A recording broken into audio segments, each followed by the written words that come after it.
Story 1. I worked for Walmart for about 2 years, and you'll enjoy this. Every day 5-6 people waiting in line and no backup. Sometimes I would be the only cashier open for a good 2 to 5 hours on a weekday. Surprise, it is very busy on a weekday during 2 p.m., 5 p.m., just like it is on the weekend. I would have many people come into my line being loud with their cell phone behind the person I was checking out. Then they would still not even pay attention to the transaction. To top it off, the bag carousel was horrible for when customers brought their own bags. Imagine a bunch of items on that register and 2 tote bags. Now try to imagine holding that carousel still while loading up the tote bags. It is just bad design in general. For the company I am with now, the carousel isn't even present, and it makes things a lot easier. Customers in general I enjoyed. It was the ones whom were not paying attention or didn't bring a form of payment that caused the register would not even look that clean as in that photo. The managers were spotty at best when addressing problems, and many people came and went in the same week. I kid you not, and the breaks were at least 15-30 minutes from when you were scheduled for them.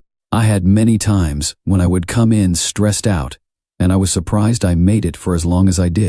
I had to clean up vomit without knowing it was vomit. They tricked me into thinking it was milk. I had to clean up various other food products as well.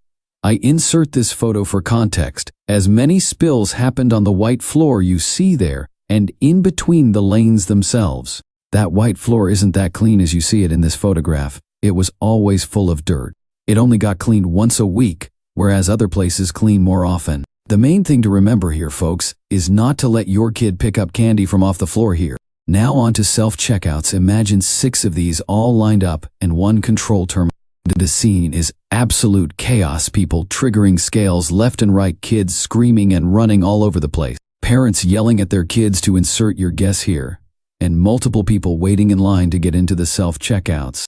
Not to mention dirty floor and spills happened as well.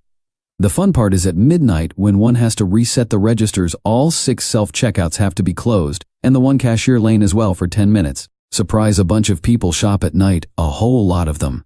Not this bad on a normal day, but during the holidays, yep, this bad. Which brings me to Black Friday's unorganized chaos, everyone wanting to leave. I always had to be the closer, the 2 times I was in Black Friday, at Walmart. People fighting over clothes and Xbox controllers, yeah, some real fun stuff. This is what happens when you work in a Walmart supercenter. I could go on, but most of what I know is if I started to talk about company workers being late all the time and smoking at the store entrance and leaving water on the sales floor and so much more, it would comprise another page, LOL. Imagine huge smoke cloud, always when coming in and out of the here, oh yeah, and cars parked up here as well, always picking people right up on the curb where people walk and in the cart area like below. Honestly, I wish I didn't have to go anonymous, but too many big wigs in corporate office like to come after people whom speak out about the company. Thanks for reading, hope you enjoyed it.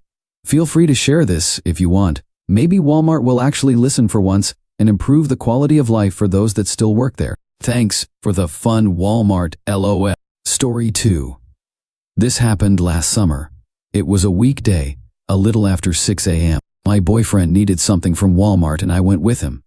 When we got there, he entered the store before me and we went our separate ways down the aisle. A few minutes later, I'm standing in the makeup aisle looking at the nail polish, and a middle-aged man walked behind me. You don't see too many men in the beauty aisle, so I took notice of him. I remember thinking to myself of different reasons he could be in the aisle. Cotton balls? Crossdresser? Something about him felt off though. He stayed in the aisle as long as I did. When I left, he left. He didn't grab anything either. I went down a couple more aisles, and he would pass behind me in each one. Sometimes, he would stop and look at something in the aisle. The only aisle he didn't follow me into was one where a Walmart employee was stocking product. I made sure to linger in that aisle and hoped he would move on. The whole time he was walking back and forth by the aisle. I thought maybe he was a secret shopper keeping an eye on me. There was almost no one else in the store at that time, so it would make sense that I was targeted by a secret shopper. Why would he keep watching me when I'm in an aisle with an employee though?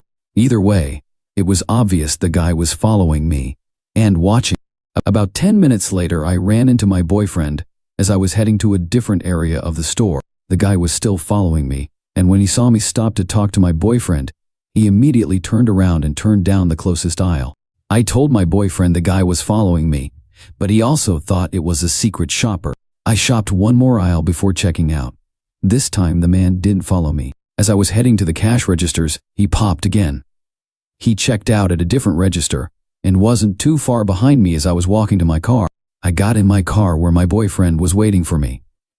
I made sure to watch the guy pull out of the parking lot. I wanted to make sure he didn't follow us home or see if he even left at all. He did leave. He drove out of the parking lot and straight onto the highway. To this day, I wonder what might have happened if I didn't run into my boyfriend in the store. Story 3. I've seen some things at Walmart because I've spent the last 4 years working at one. There have been 2 shootings, both probably involving gang members. One was at 6:30 in the garden center, a drive-by.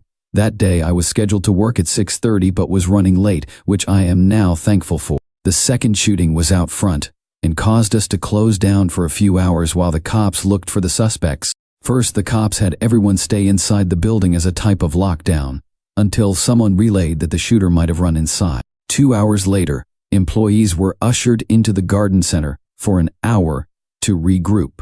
Once we got the okay from the cops, we were able to go back into the store. Of course, we couldn't quite open the doors for customers yet.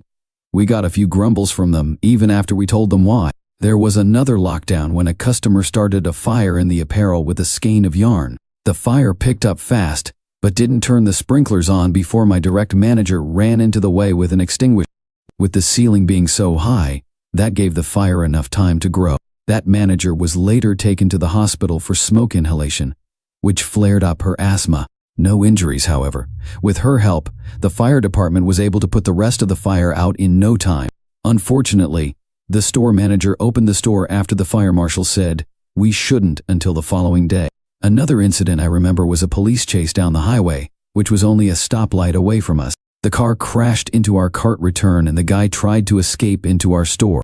He was chased down the aisles by 2 officers, swerving through register lanes. I think he might have been armed, swinging something.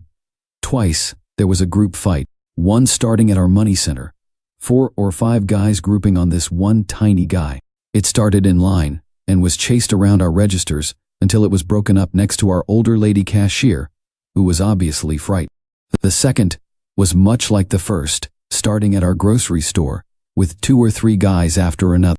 We couldn't stop them, but they basically flung each other out of the building. Yet another incident was a guy that was unhappy that we wouldn't do a return or something similar for him. He flung a line divider at a pregnant associate, and as he stomped out the door, destroyed a popcorn tin set up. I'm pretty sure he hit a few customers. On his way out, he slammed his body against our door beeper, the thing that goes off if you're stealing or whatnot. He absolutely destroyed the thing, terrified all of the customers. Later that night, the cops arrested him at his house. I guess those beepers are pretty expensive. Story 4. I am a night owl. My day don't really pop off until the sun goes way down. I mean, there are less people and no traffic. The night in the streets belong to me, lol. Anyway, so it seems that whenever I go to Walmart, I tend to be followed by store employees or undercover shoppers. I wonder why. LOL. I was in WWAL Martone night, probably Abia 2, a more 3 I'm with 2 of my friends and we are minding our business, talking, giggling, making jokes. You girl stuff you do in Walmart, lol. So I get this feeling of being watched. You knew, like in a cartoon, when you look behind you, the person not there, they ducked behind a bush. Yeah, that is what I was feeling. As we were wrapping up our excursion, I see the same damn person that has been following us around the store at the register I went to. The person says, "So did you find everything you were looking for?" That hit a nerve, and she got that look that I give when you just said something stupid to me. Why don't you tell me? Since you were shopping with us the whole time. Furthermore, if I wanted to steal shit out of a store, it damn sure won't be a Walmart. And while you were following me around the store, the people who are here to actually steal made off with everything they came. My friends and I were targets from the moment we came in because we are brown and carried big bags. Oh, and I guess going to a 24 hours Walmart in the middle of the night is suspicious when you have melanin, but if you don't have any is rational. Racism is a divisionary tactic. Through fear-based propaganda, You are programmed to believe falsehoods about skin color and economical and social inequality through stereotyping and media blitz campaigns to scare you into racial and social separation, causing anger, miscommunication, misunderstanding, fear. It's a distraction. When we spend all our time trying to find fault in each other instead of lifting each other up, it not only divides on a physical level, but on a spiritual level. In the words of Lulu from House of Oshun, you lose connection to your star player, meaning you soul, your higher self. Love is the driving force to understanding. Fear is the driving force to seeing everyone and everything as untrustworthy. Live in love. See the truth. Story 5. So several years ago, I was in Walmart about 9:30 or 1:00 p.m. I was finishing a project and I wanted to get the items so I could finish it in the morning. I was walking by an aisle when I heard a couple of kids saying, "Mom, look here," loudly. My first thought was, why are they out at this time? But I know that we don't always understand what's going on. I then heard a crash with "I didn't do it" or something like that. I then heard the young mom say something that sent chills down my back. "I wish I would have aborted you little bastards when I had the chance. Jesus, can't you let me shop in peace for a chance?" This was as she was looking at her phone. I was stunned.